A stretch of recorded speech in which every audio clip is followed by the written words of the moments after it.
Tima, buat apa lagi tu? Cepatlah. Nanti lambat pergi kerja. Aku dah kerja sebenarnya. Makan dulu baru pergi kerja. Kau budak-budak dah lah.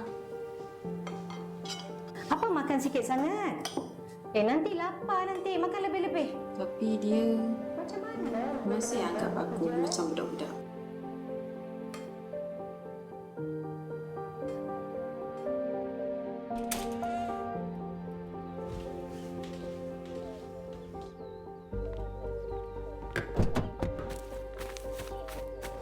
Nanti dah sampai beritahu Mama tau.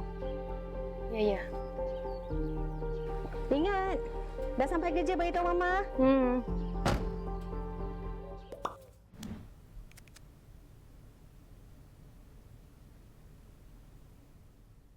Dia masih lagi risau pasal semuanya.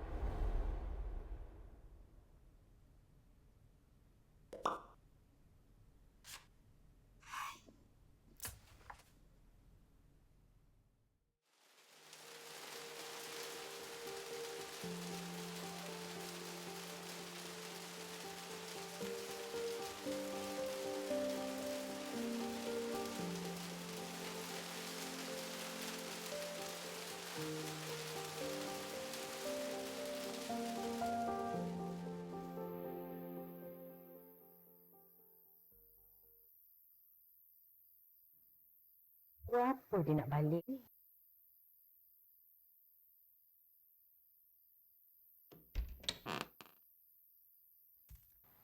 Dah pukul berapa dah ni baru nak balik? Kerja apa ni? Dah makan ke belum? Dia masih lagi jaga aku. Macam tak ada apa-apa yang berubah. Nanti Mama ambilkan air.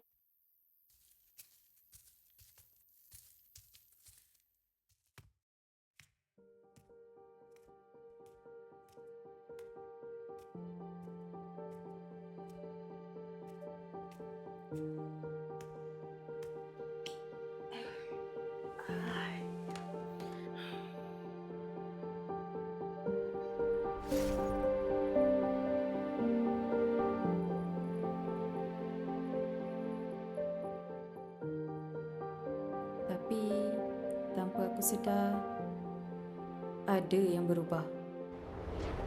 Sebenarnya, dia dah tak sekuat dulu. Tapi, aku yang tak sedar. Biar Tima buka ni.